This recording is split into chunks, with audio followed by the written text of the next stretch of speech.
اللهم صل على سيدنا ومولانا محمد. بسم الله الرحمن الرحيم.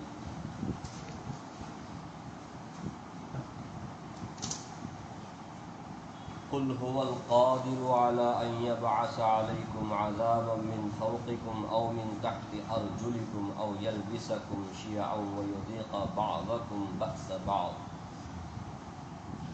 انظر كيف نصرف الآيات لعلهم يفقهون.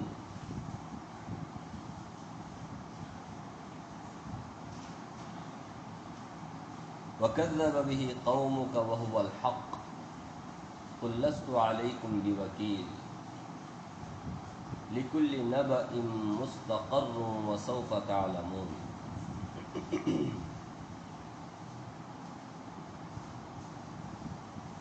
یہ سورہ انعام کی 3 آیاتیں آپ کے سامنے پڑھی گئی، 65، 66 اور 67، 60 پر 5، 60 پر 6، 60 پر 7۔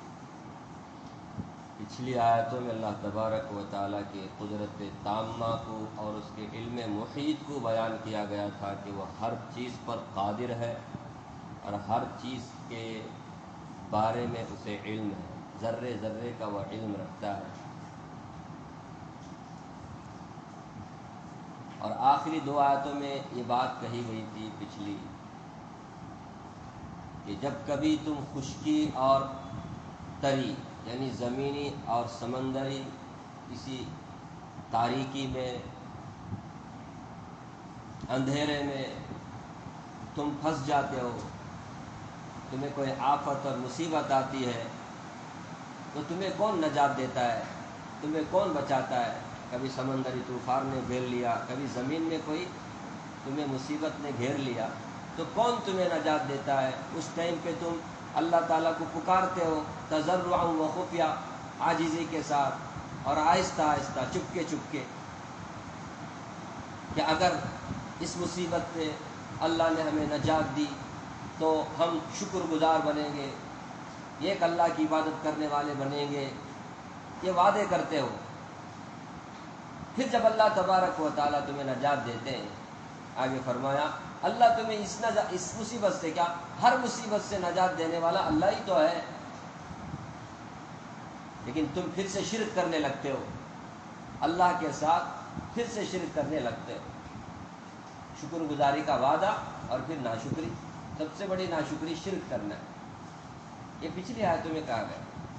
یہ سب باتیں اس لیے سمجھائی جا رہی ہے کہ کسی طرح ایک اللہ کی عبادت کرنے والا بندہ بن جائے، شرک چھوڑ دے، اللہ کو پہچانے اللہ کون ہے، اللہ کتنی قدرت کا مالک ہے اور کتنا اس کا علم ہے۔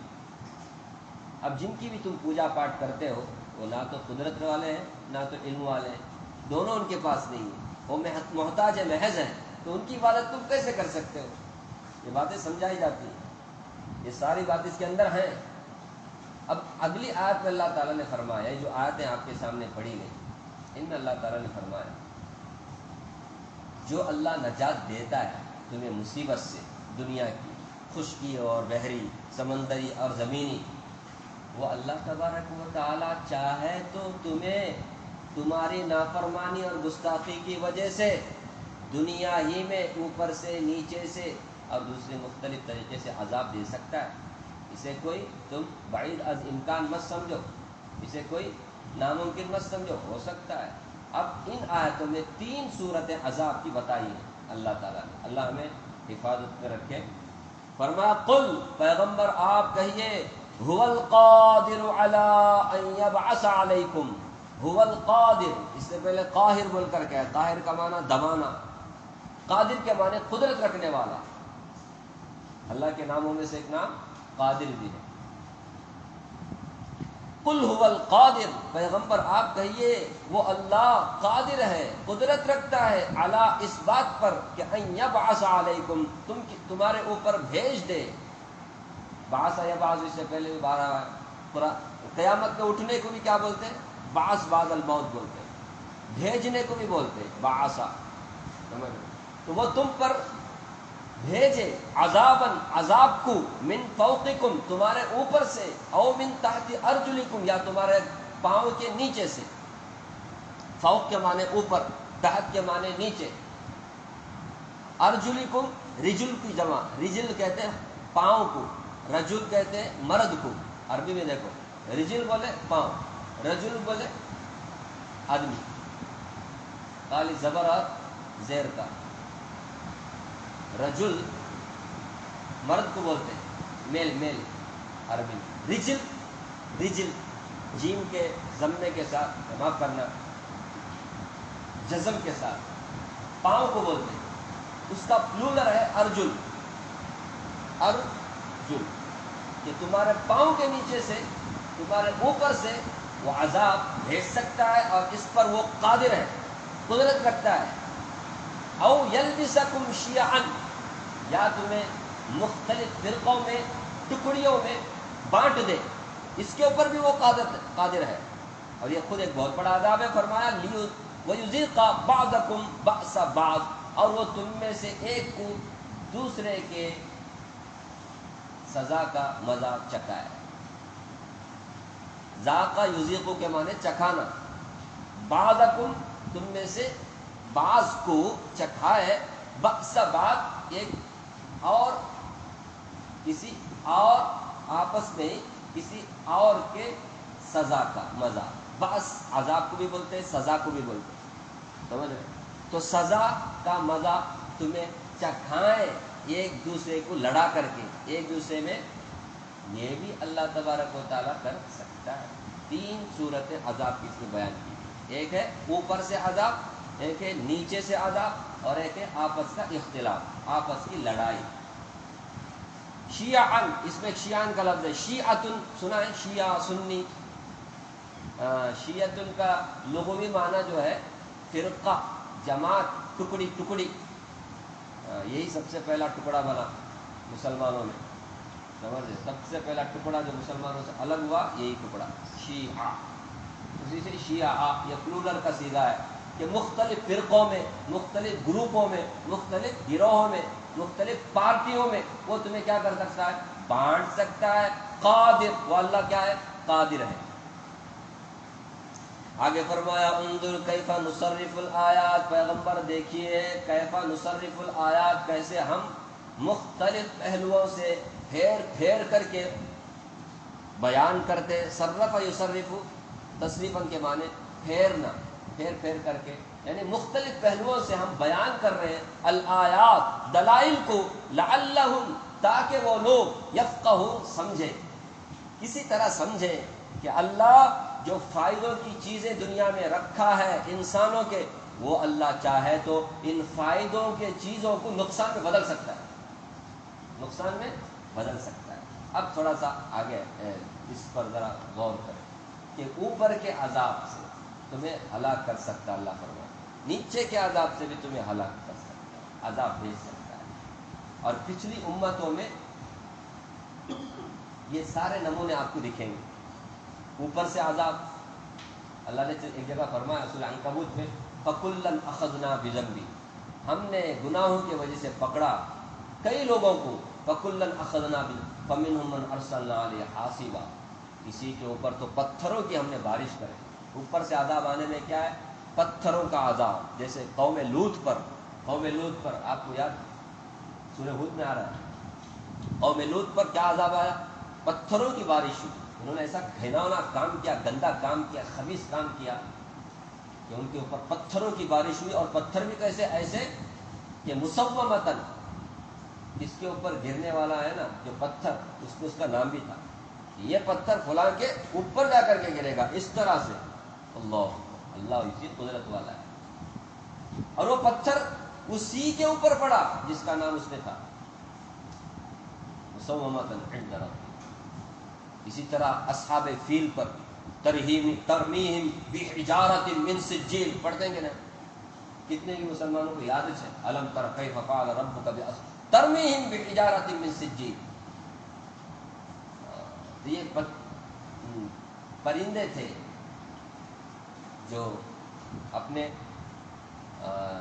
پنجوں میں اور چونچ میں 3 پتھر تھے اور انہوں نے ڈالا ایک ایک آدمی کے اوپر اور پورے کے پورے تباہ برباد ہو گئے. اوپر سے عذاب. اسی طرح اوپر سے طوفان بھی آتا ہے, بارش آتی ہے.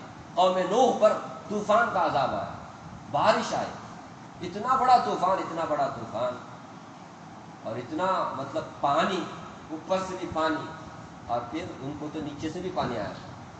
پانی ایسا آیا کہ پوری قوم ڈوب کر کے ہلاک کر برباد ہوئی.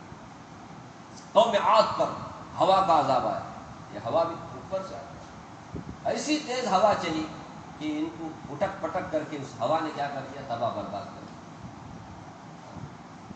کأنہم اعجاز نخل خاویہ, جیسے بڑے بڑے درخت ہوتے ہیں کھجور کے, ان کو جڑ سے کاٹ کر کے جیسے ڈال دیا جائے زمین پر تو کیسے نظر آتے ہو, ایسے یہ نظر آ رہے تھے. یہ لمبے تڑنگے, قد و قامت میں زبردست طاقتور مضبوط قوم تھی. وہ اپنے اوپر بڑا فخر تھا ان کو کہ ہم بڑے طاقتور ہیں. اللہ نے انہیں ہوا سے ہلاک کر برباد کر دیا. اللہ قادر ہے. ارے نمونے موجود ہیں. اسی طرح نیچے سے عذاب, سیلاب نیچے سے پانی سے قوم نوح پر آیا. زلزلہ آتا ہے, کبھی زلزلہ کیا بولتے آتا ہے, قارون پر آیا, زمین پھٹ گئی.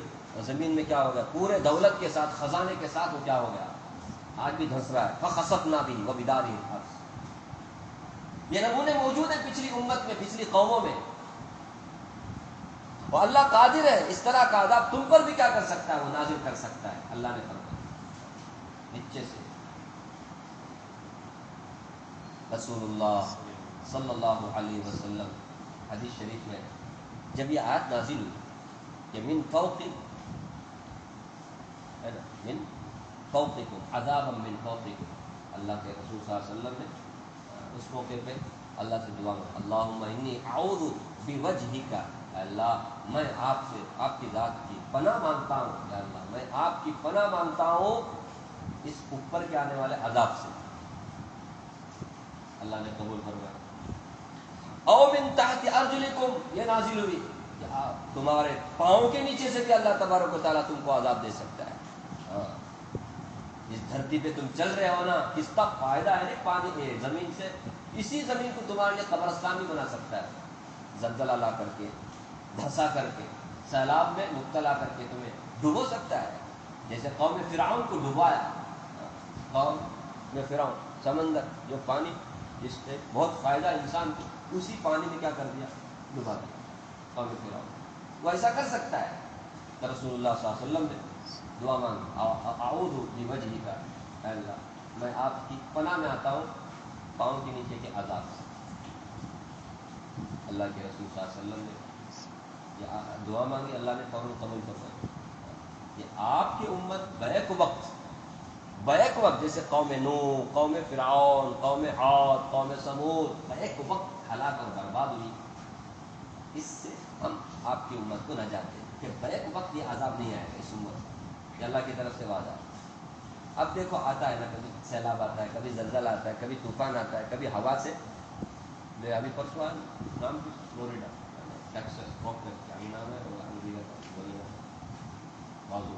ہوا چلی, بس سیلاب, بڑے بڑی عمارتیں تنکوں کی طرح بہ رہے. عمارتیں تار چھوڑو تو ہم تو تار دیکھ رہے تھے, اب عمارتیں جو ہے نا جڑ سے اکھڑ کر کے تنکوں کی طرح پانی میں بہ رہا ہے. ایسا لگ رہا ہے کہ جیسے سالنا بناتے, بڑے دیگ میں سالنا بناتے کیسا ہلاتے, پورا علاقہ اس ہل رہا تھا پانی کیچڑ, پورا شہر. اللہ کے رسول صلی اللہ علیہ وسلم دعا مانگی, بیک وقت یہ عذاب نہیں آئے گا آپ کی امت, کہیں آئے گا. یہ کہیں کیوں آتا ہے, لوگوں کو بیدار کرنے کے.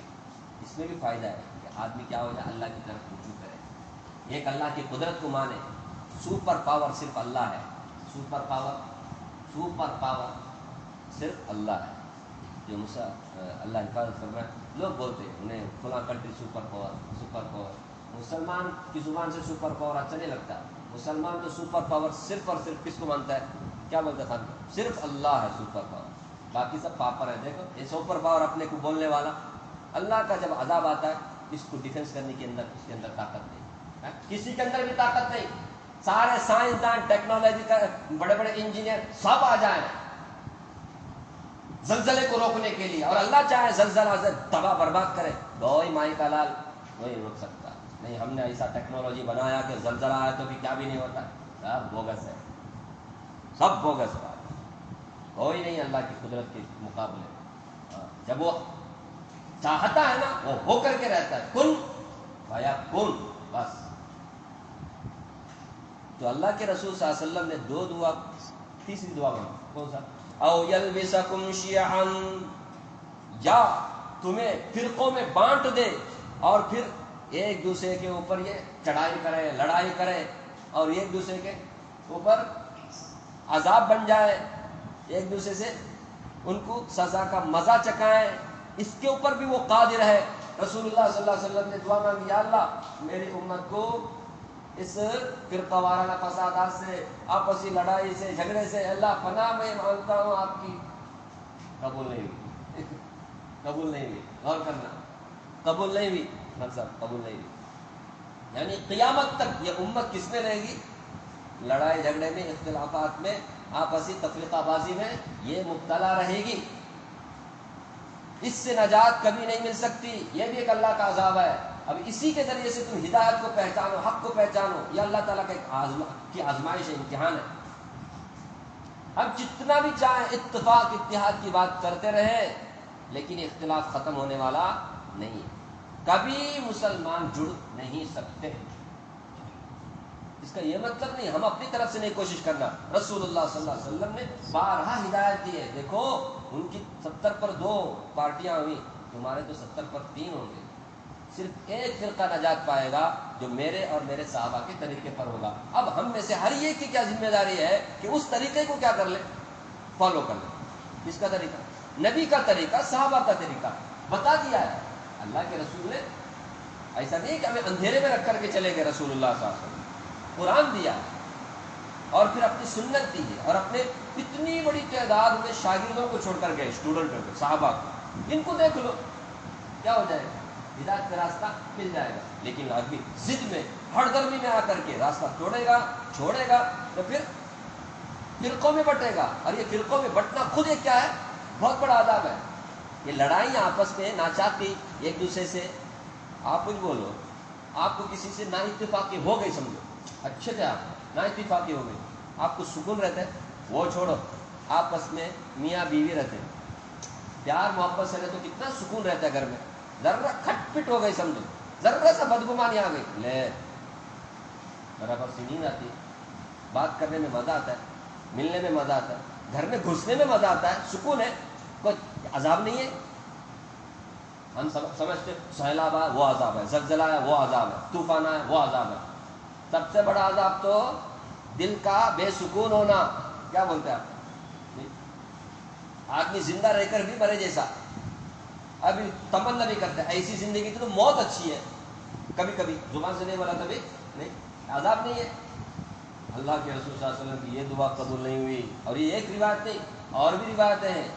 وقت نہیں ہے کہ آپ صلی اللہ علیہ وسلم نے دعا مانگی تو اللہ کے رسول صلی اللہ علیہ وسلم کی سب دعا قبول، لیکن آپسی اختلافات، لڑائی کی جب آپ صلی اللہ علیہ وسلم نے اس سے پناہ مانگی، نہ یہ قبول نہیں ہوئی. یہ تو رہے گا آپ کی امت، رہے گا. اس لیے ہمیں لڑائی سے بچنا ہے، ہمیں لڑائی کرنا نہیں. لڑائی رہے گا، لڑائی رہے گی تو لڑائی کرتے رہے گا، یہ مطلب ہے. ہمیں لڑائی سے بچنے کے لیے کیا کرنا ہے؟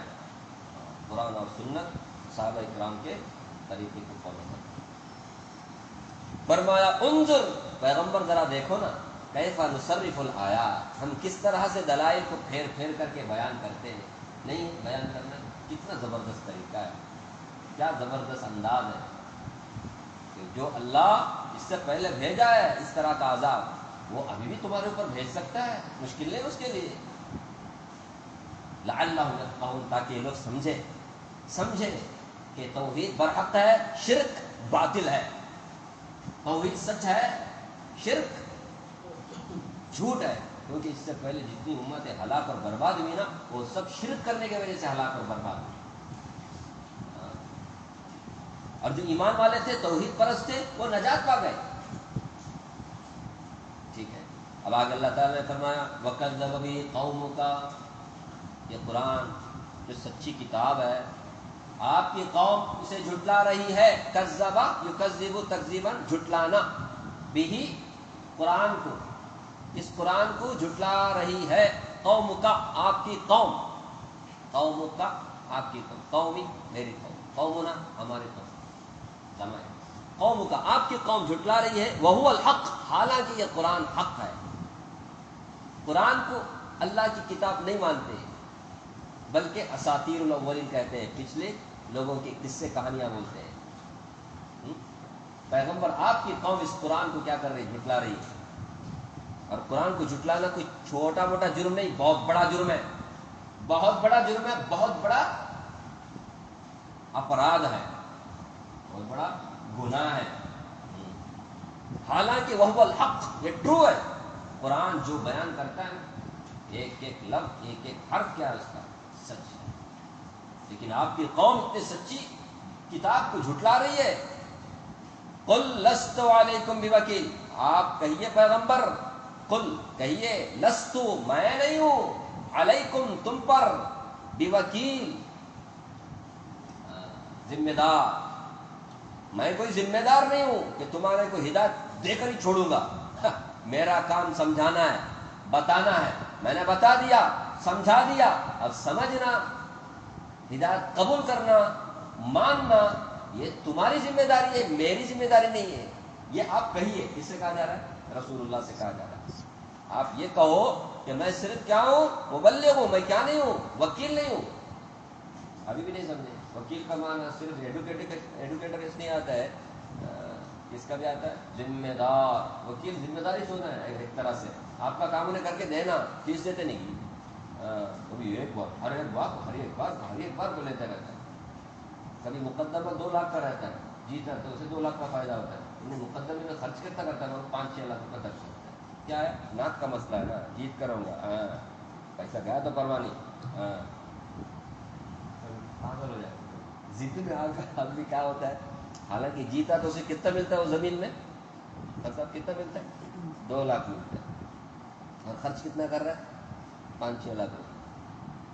اب اسے کیا کہا جائے؟ اس سے اچھا ہمارے نبی صلی اللہ علیہ وسلم کی وہ بات یاد کرتے ہیں. ہمارے نبی نے فرمایا ایک آدمی حق پر ہے لیکن اپنے حق کو لڑائی جھگڑا کہیں کرنے کا، کون جانے کا کورٹ کچہری، میں نے کو اللہ دے گا بول کر کے چھوڑ دیا، اللہ اسے جنت کے بیچوں بیچ جا دے گا. اپنا حق چھوڑنے پر وہاں بھی جگہ ملتی تھی، یہاں بھی پیسہ خرچ ہونے سے بچتا تھا. ضد میں آ کر کے لڑتا ہے، وہ بیچ کا جگہ بھی نہیں اور یہاں پیسہ بھی وکیل لے کے. اللہ میں صحیح کھوپڑی دے، صحیح سمجھ دے. خیر میں کیا بول رہا تھا؟ قل لست علیکم بوکیل، پیغمبر آپ کہو میں تم پر کوئی ذمہ دار نہیں ہوں کہ زبردستی سب کو بول کلمہ بول، لا الہ الا اللہ بول، جیسے یہ لوگ پاگل کی طرح بولتے رہتے. سمجھانا آپ کا کام ہے پیغمبر، آپ نے سمجھا دیا. اور یہ جگہ نہیں، ابھی جمعہ سنتے رہتے نا، لست علیہم بمسیطر الا من تولی وکفر. لست علیہم بمسیطر، آپ ان کے اوپر، سر کے اوپر سوار نہیں ہے. کوئی بول لا الہ الا اللہ بول. آپ کا کام سمجھانا ہے پیغمبر. سمجھ رہے؟ یہ پیغمبر کو کہا جا رہا ہے. تو پھر ہم مسلمان الحمدللہ مسلمان بھی اسی طریقے پہ چل رہا ہے. کبھی ایک مسلمان کسی غیر کو زبردستی کیا نہیں کرایا؟ یہ لوگ الزام لگاتے ہیں بس. کبھی کسی بادشاہ نے، کبھی کسی راجا نے، کبھی کسی حاکم نے مسلمانوں کا کسی بھی ہندو، کسی بھی غیر مسلم کو کیا نہیں کیا ہے؟ زبردست مسلمان نہیں بنایا.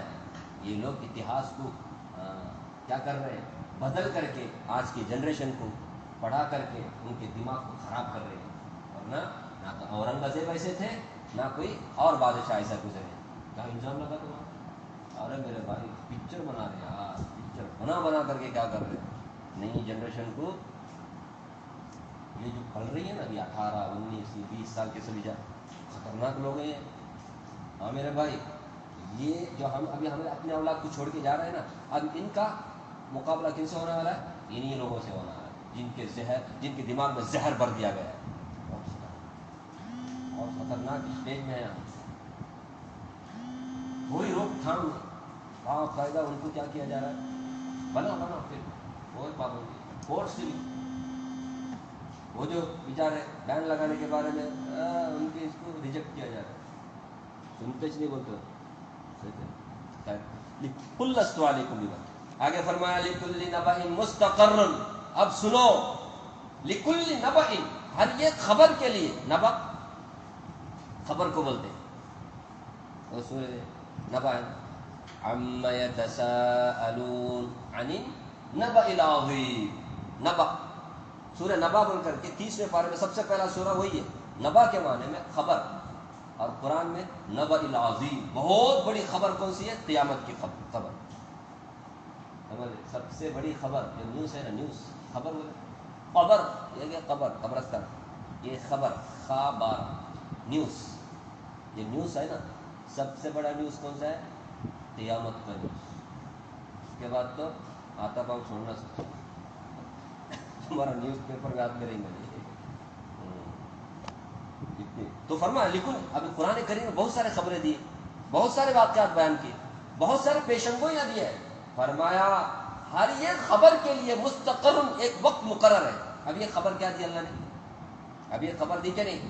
اللہ قادر ہے تم پر عذاب بھیج دے، اوپر سے نیچے سے قادر ہے، یا تمہیں آپسی لڑائی میں مڑ بھیڑ کر دے، گڑمڑ کر دے، خلط ملط کر دے، آپس میں لڑائی، اللہ نے فرمایا یہ خبر ہے اللہ کی طرف سے، الرٹ ہو جاؤ، فرمایا ہر ایک خبر کے لیے مستقر ایک وقت مقرر ہے، تم ایسا مت سوچو کچھ بھی نہیں ہوا نا، کچھ بھی نہیں ہوا نا، نہیں ہوگا نا، وقت مقرر ہے، اسی وقت پر کیا آئے گا؟ وہ عذاب آئے گا، ہر ایک کے لیے ایک وقت ہے۔ ہاں ابھی پرسوں یہاں ہوا نا، مطلب ابھی پرسوں کا مطلب حیدرآبادی نہیں، ابھی 2 دن پہلے، 1 ہفتہ پہلے چھوا امریکہ میں سیلاب آ کر کے، پاتا ہے کیا کبھی کبھی وہ سب سوشل میڈیا میں دیکھ کے تو گھبراتا ہے، کیا خطرناک ہوا ہے، دیکھا آپ نے؟ ابھی پرسوں آج اتنی تیز ہوا ہے، اتنی تیز ہوا ہے، وہ یہ عمارت کے اندر بنا رہا ہے، باہر نہیں بنا سکتا، اتنی تیز ہوا، اڑ اڑ کر کے جا رہے ہیں، گھر اڑ رہے ہیں، بہ رہے ہیں، پانی بھی نیچے سے، اوپر سے ہوا بھی، پانی، بارش بھی، اللہ، فرمایا ہر ایک خبر کے لیے ایک وقت مقرر ہے، وقت پر وہ کیا آتا ہے؟ اللہ کا عذاب آتا ہے، ہر ایک چیز کے لیے، خبر تو یہاں کہا گیا، ورنہ تو ہر چیز کے لیے بھی ایک وقت مقرر ہے، سمجھے، کس کو کب شادی ہونا ہے، کس کو کب بچے ہونا ہے، کس کو کب کون سی رزق ملنا ہے، کون سی پریشانی دور ہونا ہے، ہر ایک وقت ہے۔ آدمی کو اللہ تبارک و تعالیٰ کے ذات پر، اس کی قدرت پر یقین رکھنا چاہیے۔ لکل نبأ مستقر، ہر ایک خبر کے لیے ایک مستقر، ارے مستقر ٹھکانے کو بولتے ہیں اصل میں، ٹھکانہ، ٹھکانہ جہاں آدمی رہتا ہے، یہاں لیکن اس کا معنی مقرر، وقت ایک مقرر ہے، اس کا بھی ایک ٹھکانہ ہے، ہر ایک خبر کا ایک ٹھکانہ ہے، مطلب وہ خبر اس وقت نہیں آئے گی، اس سے پہلے نہیں، اس کے بعد بھی، جیسے موت ہے، اس کا بھی ایک وقت مقرر ہے، پہلے نہیں بعد میں، ایسے ہی ہر ایک چیز کا اللہ نے ایک وقت مقرر کیا ہے۔ وہ جو ہے دیر سویر بولتے ہیں نا، دیر سویر وہ ہو کر کے رہتا ہے جس کا ارادہ اللہ کر کے رہتے ہیں۔ وسوف تعلمون، اب نہیں معلوم ہوا تو ان قریب تم کو معلوم ہو جائے گا، جب عذاب آئے گا نا تب معلوم ہوگا، اب نہیں، اب تو مذاق کرو گے، تم عذاب دیتے، عذاب دیتے، کیسے کا عذاب، کیسے کا عذاب، اس طرح سے تم مذاق کرو گے، کرو کرو، جب آئے گا نا تب پتہ چلے گا، تب کچھ بھی نہیں کر سکتے، ہاتھا پاؤں مارنے کے سوا، اور کیا بولتے ہیں، اللہ کے عذاب کا نوالا بننے کے سوا اور کچھ بھی نہیں رہتا باقی۔ کسی کسی کو باقی رہنے کا انہیں رہتا نہیں، سبق لینے کے لیے انہیں رہتا ہی نہیں، لیکن یہ تو اللہ کا بڑا فضل ہے کیا امت محمدیہ پر کہ رہنے والے ہیں، کیونکہ بیک وقت اللہ کسی کو کیا نہیں کریں گے، اس امت میں ایک ایک جگہ جھٹکا دیں گے۔ ابھی دیکھو امریکہ میں تھوڑی سی جگہ میں دیا تو ساری دنیا والوں کو کیا کر دیا اللہ نے، خبردار کیا، سدھرو بھائی، سدھرو بھائی، آپ سے آخرت کی تیاری کرو بھائی، اپنے قبر کی تیاری کرو بھائی، نہیں سمجھ، اب نہیں سدھر، وہ چھوڑو، آزو بازو میں بھی کبھی دیتا ہے، کبھی کیرلا میں دیتا ہے، کبھی گجرات میں دیتا ہے، کبھی آسام میں دیتا ہے، کبھی بہار میں دیتا ہے، سیلاب آتا ہے، زلزلہ آتا ہے، یہ سب کیا ہے، جھٹکے، یہ سب دوسروں لوگوں کے لیے، سمجھ رہے، جو نوالا بن کے گئے وہ، حالانکہ ان کو بھی ایک ٹائم دیا تھا اللہ نے۔ آج ہم سمجھتے نا وہاں آیا سو ہمیں تو کیا بھی نہیں، ہمیں تو بچ گئے، کیا ہم لوگ ان سے پاک ہیں، ان سے اچھے ہیں، ان سے بڑے بڑے گناہ ہم کر رہے ہیں، اس لیے اللہ ہم کو گناہوں سے بچانے کے لیے سدھر جاؤ بلکہ کسی اور جگہ بھیج کر کے الرٹ کرتے ہیں. تو ہر ایک کا ایک وقت مقرر ہے، اس سے پہلے سدھر جاؤ، ورنہ ہم قریب تم کو معلوم ہو ہی جائے گا. اس ٹائم میں معلوم ہو کہ فائدہ بھی شرمندہ ہونے کے سوا. اللہ مجھے بھی آپ کو بھی اللہ کے ہر ایک عذاب سے اللہ ہم سب کی حفاظت فرمائے، اور ہم سب کو آپسی اختلاف سے بھی بچائے، اور ہم سب کا خاتمہ اللہ ایمان پر سنت پر فرمائے. آمین یا رب العالمین.